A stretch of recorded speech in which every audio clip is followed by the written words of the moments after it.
I decided to show up at the apartment of the man my wife had been sleeping with.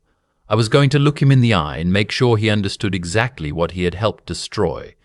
When I knocked on that door and it swung open, I went completely still, because the face staring back at me was one I had spent 23 years trying to find. I need to back up, because none of this makes sense without the before. My name is Victor. I am 58 years old. I spent 31 years as a civil engineer, most of it with the same firm out of Columbus, Ohio. I coached Little League for 9 seasons. I make my own chili from scratch every October, and I still cannot parallel park to save my life. I am telling you these things because I want you to understand what kind of man I was before all of this happened. Not extraordinary, not complicated, just a guy who showed up, paid his taxes, loved his family, and believed, genuinely believed, that if you did right by people, life had a way of doing right by you. My wife's name is Nora. We met at a mutual friend's cookout in the summer of 1993. She was laughing at something someone had said, and she had this way of throwing her head back when she really meant it. And I remember thinking, I need to know that person. We dated for 2 years. Got married in June of 1995 at a small church outside of Dayton where her grandmother had been a member for 50 years. We had a good life. Not a perfect one, nobody has that, but a real one. Weekend trips to Put-in-Bay. Arguments about money that we always worked through. A dog named Biscuit who chewed through 3 separate TV remotes in his first year with us. What I did not know, what she never told me, not once in 30 years, was that before we met, when she was 22 and living in Cincinnati, she had gotten pregnant. The father was a man she had dated for about 8 months. He left when she told him. She carried the baby to term, gave birth alone except for a girlfriend who held her hand, and signed adoption papers 4 days later. A boy. She named him James on the paperwork, though she told me years later the adoptive family had renamed him. She never told me. Not when we were dating, not on our wedding night, not during any of the 3 miscarriages we went through together in our early 30s, which nearly broke both of us. Not ever. I did not find out until I was 56 years old, sitting in a parking lot outside a Panera Bread in Westerville, reading a text message on her phone that she had left unlocked on the passenger seat while she ran in to pick up our order. The text was from a man named Connor. It said, "I keep thinking about last Tuesday. I know this is wrong, but I can't stop. Please tell me you feel it too." I sat there and read it 3 times. Then I put the phone exactly where she had left it, and I stared out the windshield at a minivan with a stick figure family decal on the back window. When she came back to the car with the bag of sandwiches, I said nothing. I was not ready. I needed to know how bad it was before I decided what to do with it. I am not proud of what I did next, but I am also not going to pretend I did not do it. I hired someone, a retired detective named Phil who did private work out of a small office in Dublin. He was thorough and he was discreet, and within 10 days he handed me a folder. Connor Ashby, 31 years old, freelance graphic designer, lived in an apartment in the short north neighborhood of Columbus, had been seeing my wife, according to Phil's timeline, for approximately 7 months. 31 years old. My wife was 54. I read that detail 4 times, like reading it again would change the number. I spent 2 weeks doing nothing except going to work and coming home and watching my wife move through our house like everything was normal. She made dinner. She asked about my day. She laughed at things on television. I watched her like I was watching a stranger wearing a very convincing mask, and every morning I woke up thinking, today I will say something. And every night I went to bed having said nothing. What finally moved me was something small. She forgot to turn off the kitchen light. I came downstairs at 2 in the morning because I could not sleep, and the light was on over the stove, and I stood there in the dark and thought about all the times I had turned that light off after her. 30 years of little things like that. 30 years of covering for her, accommodating her, building my entire life around hers, and she had spent the last 7 months sleeping with a 31-year-old man. I called Phil the next morning and I told him I was going to pay the man a visit. Phil told me that was not a good idea. I told him I appreciated the concern. I drove to the short north on a Thursday afternoon in March. The address was a 4-story brick building on North 4th Street with a coffee shop on the ground floor. I parked 2 blocks away and walked.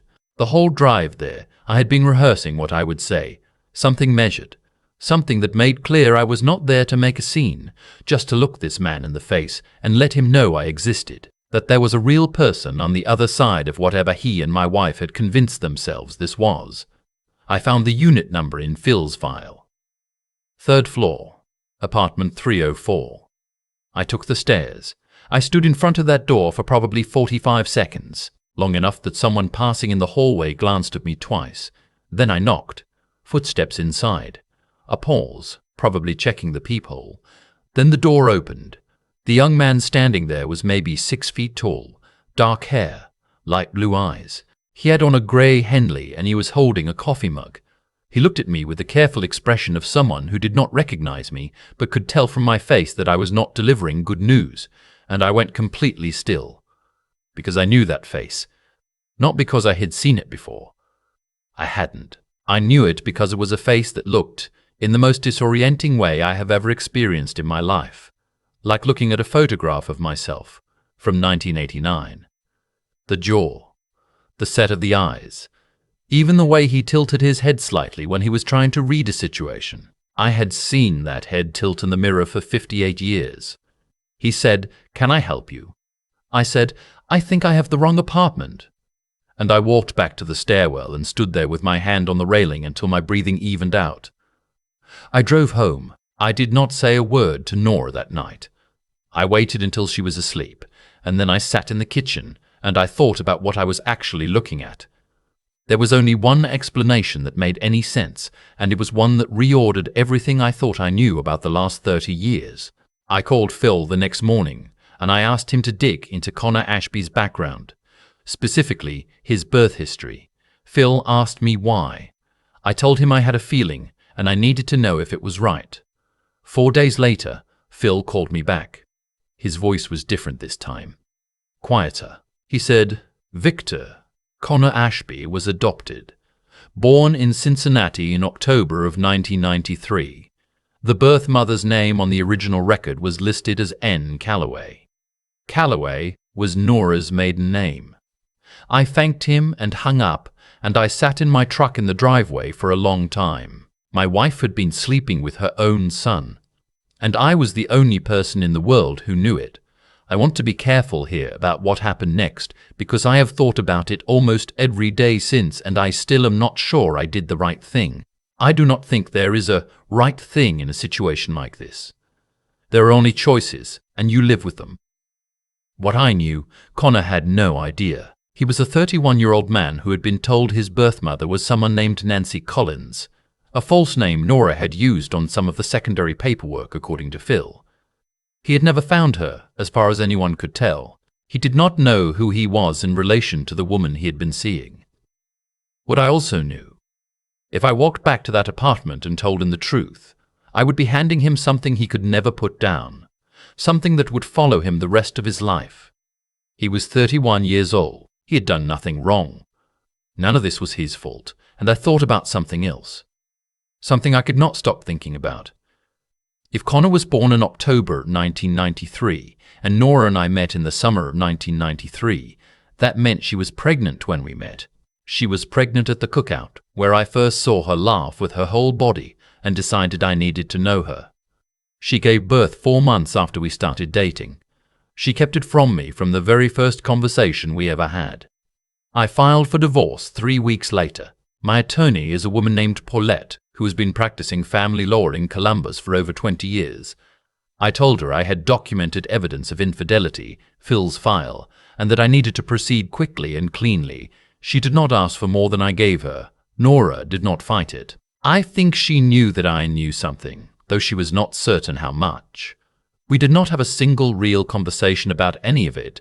She moved out in June, took the things she wanted, left the dog, which told me everything I needed to know about where she was at emotionally. I did not tell her that I knew about Connor. I made that decision deliberately, not to protect her. I was long past any instinct to protect her. But because if I told her, she would know that I had figured it out, and I did not trust what she would do with that information, whether she would run to him, whether she would say something careless, whether she would make the decision for me. I wanted to make the decision myself. I went back to the short north on a Sunday morning about 6 weeks after I had first knocked on his door. I had been going back and forth for weeks about whether to say anything, whether to walk away and let this impossible thing stay buried, whether any version of the truth was actually going to help anyone. I knocked on apartment 304. He answered the door and I could tell immediately that he recognized me. His expression was guarded but not hostile. He said, "You're back."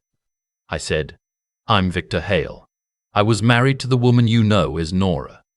He went very still. He said, "You should probably come in." I sat in his living room, which was small and cluttered with design books and a drafting table near the window, and I told him that I was there because there was something he deserved to know about the woman he had been involved with. I did not tell him everything.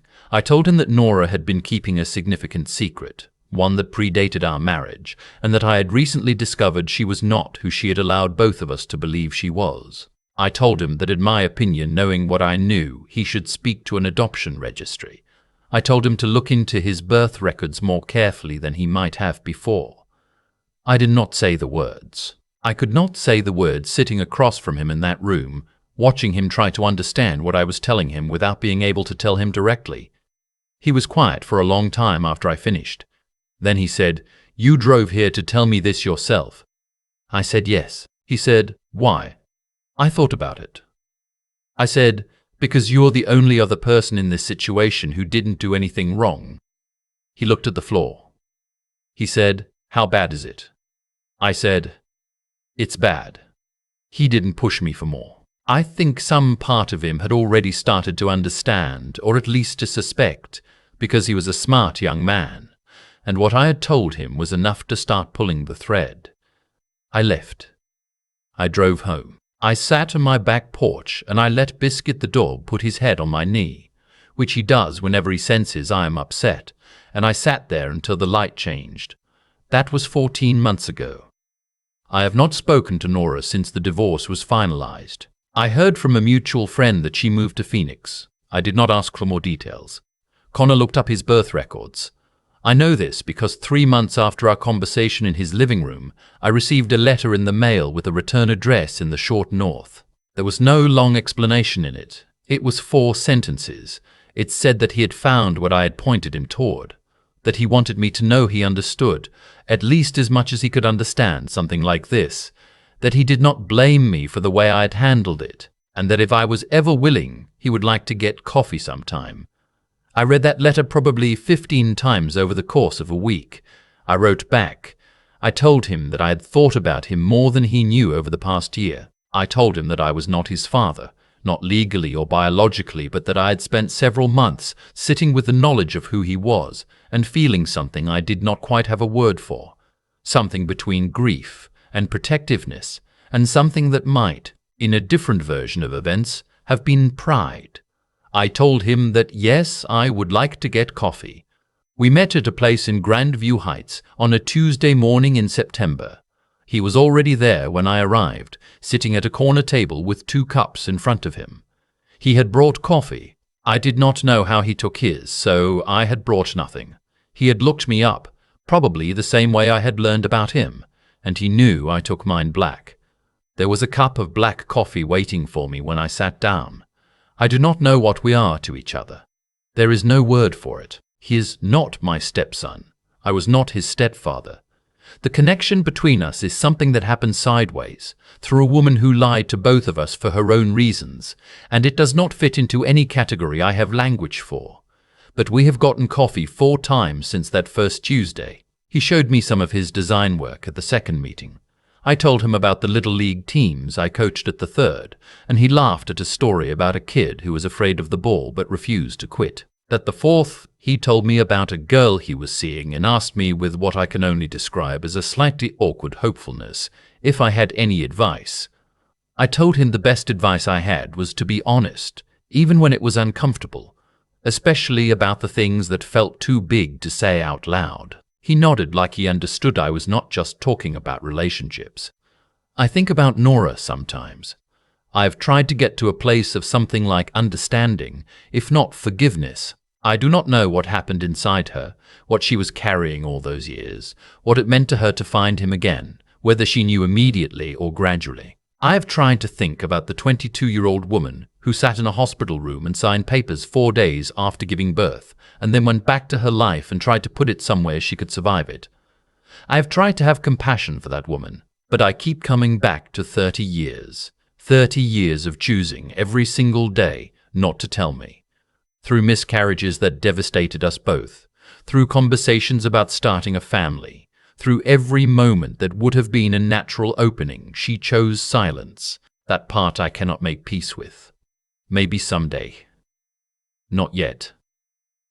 What I did not expect, what nobody could have told me to expect, was that the hardest part of all of this would not be the betrayal. It would not be the divorce or the asset split, or learning to live alone in a house that was built for 2 people. The hardest part was sitting with a truth that I could not fully share with anyone, that existed in a space between me and a young man I barely knew and a woman who was now 800 miles away in Phoenix. But here is the thing about carrying something like that. After a while, it gets lighter. Not because you figure it out or find some clean resolution. Just because time is what it is, and you get up every morning and the light comes in through the kitchen window and the dog needs to be walked. And eventually, the weight becomes just a part of you rather than the whole of you. I have Biscuit. I have Paulette, who became a genuine friend through the worst year of my life. I have 4 coffees with a young man who has his grandfather's eyes. I know this because I saw a photo of Nora's father at our wedding, and the resemblance is not subtle.